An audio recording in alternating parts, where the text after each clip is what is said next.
Children, welcome back to your channel study with Poonam ma'am. तो class 6 हम chapter 11 algebra का exercise 11.5 कर रहे थे और आज इस वीडियो में हम करेंगे क्वेश्चन नंबर 4। तो फटाफट से अपनी बुक ओपन कर लीजिए क्योंकि मैं क्वेश्चन 4 स्टार्ट करने वाली हूँ। और क्वेश्चंस की तरह इसमें भी 4 पार्ट्स हैं, तो हम स्टार्ट करते हैं ए से। क्वेश्चन ए है, complete the table and by inspection of the table find the solution to the equation m plus 10 is equal to 16। चलिए अब हम इसको फाइंड करते हैं कि कौन सा नंबर इस इक्वेशन को सेटिस्फाई करेगा। ये हमने बना ली टेबल। अब वैल्यू ऑफ वेरिएबल यानी m की वैल्यू यहाँ और इक्वेशन इधर।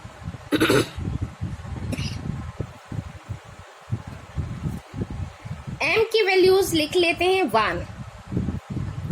m के प्लेस पर 1 प्लस 10 इज इक्वल टू 11, यानी कि ये हमारी इक्वेशन को सेटिस्फाई नहीं कर रहा। Then 2 plus 10 is equal to 12, ये भी सेटिस्फाई नहीं कर रहा क्योंकि यहाँ 12 है और यहाँ 16। 3 प्लस 10 इज इक्वल टू 13, ये भी सेटिस्फाई नहीं करती हमारी इक्वेशन को ना। 4 plus 10 is equal to 14, no. Now 5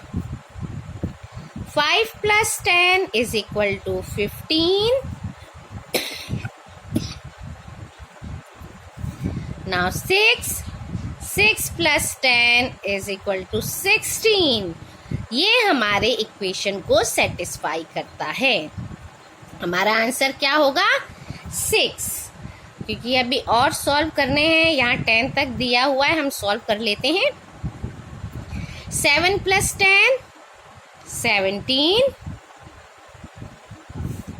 8 plus 10 18,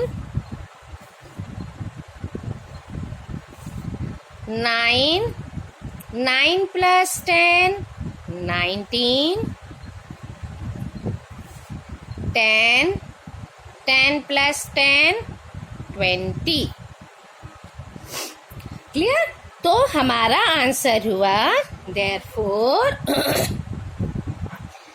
m is equal to 6 is the solution of the equation m plus 10 is equal to 16।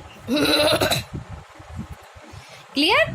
अब बढ़ते हैं हम पार्ट बी। बी है, complete the table and by inspection of the table find the solution to the equation 5t is equal to 35। इसके लिए भी अब हमको क्या ड्रॉ करना पड़ेगा? टेबल। चलिए फटाफट ड्रॉ कर लेते हैं टेबल। बिल्कुल क्वेश्चन 1 की तरह ही इसको सॉल्व करना है। उसमें प्लस था, इसमें मल्टीप्लाई है ना। तो ये बन गया हमारा टेबल, वैल्यू ऑफ वेरिएबल और ये इक्वेशन का। नंबर्स हमको क्या दिया हुआ है? 3 से स्टार्ट है इसमें। 5 multiply by 3, 5 3s are 50। 3 is not satisfied। 5 multiply by 4, 5 4s are 20, not satisfied। 5 5s are 25,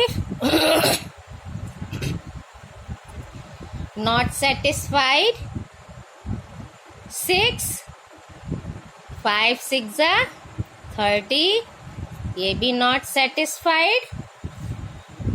7, 5 7s are 35. It is satisfied. Clear? Now और भी नंबर्स दिए हुए हैं, उनको भी सॉल्व कर लें. 8, 5 8s are 40. 9, 5 9s are 45. 10, 5 10s are 50. 11, 5 11s are 55. Clear? तो इस तरह से हमारा आंसर हुआ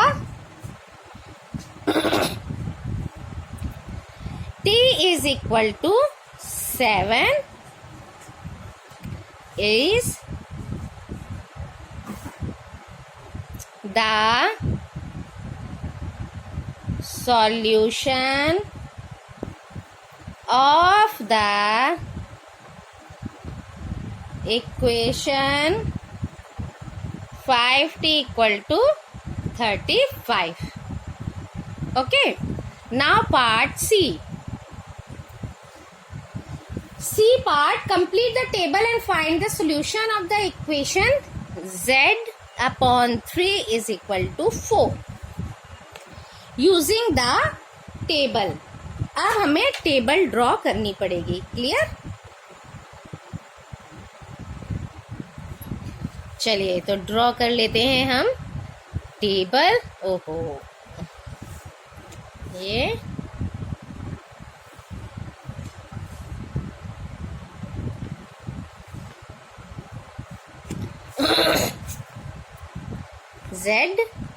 z अपॉन 3. पहले 2 3 तो सॉल्व करके दिए हुए हैं. 8 9 10. 2 अपॉन 3, देन 3, फिर 3 1 अपॉन 3. चलिए अब 11 से हमको स्टार्ट करना है. 11 अब यहाँ रखेंगे 11 अपॉन 3, यानी कि 3 3s are 9 10 11 अपॉन 3 हो गया ये. नाउ 12, क्योंकि ये भी सेटिस्फाई नहीं किया. 12 देखते हैं. 12 अपॉन 3, 3 4s are 12. चलो ये तो सेटिस्फाई कर रहा है. Now 13 upon 3, 3 4s are 12. 13 upon 3 हो गया. क्लियर?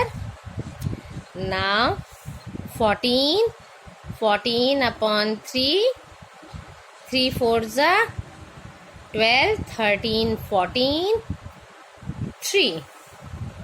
14 के बाद क्या है हमारा? 15 भी दिया हुआ है. 15 upon 3, 3 5s are 15. Now 16 upon 3, 3 5s are 15, 1 16 upon 3. इस तरह से ये हम सॉल्व कर लेंगे. तो हमारा आंसर क्या होता है? Therefore z is equal to 12 is the solution of the equation z upon 3 is equal to 4. Clear? Now part D. Complete the table and find the solution to the to the equation m minus 7 is equal to 3. चलिए अब फिर table draw करते हैं. इसको भी draw करते हैं और 1 more line. क्लियर? अब यहाँ लिखते हैं m माइनस 7। अब m की वैल्यूज हम लिख लेते हैं यहाँ से 5 से स्टार्ट है। 5 माइनस 7 कितना आंसर आएगा? -2। तो ये हमारे इक्वेशन को सेटिस्फाई नहीं करता। 6 माइनस 7 इज इक्वल टू -1। ये भी सेटिस्फाई नहीं कर रहा भाई। 7 माइनस 7 0, ये भी not satisfied. 8 minus 7 is equal to 1, not satisfied. 9 minus 7 2, not satisfied. 10 minus 7 is equal to 3, ये सेटिस्फाई कर रहा है हमारे equation. 11 minus 7 equal to 4। 12 minus 7 is equal to 5. 13 minus 7 is equal to 6. So our answer is, therefore m is equal to 10 is the solution of the equation m minus 7 is equal to 3. Clear? So thank you. Like, share and subscribe my channel.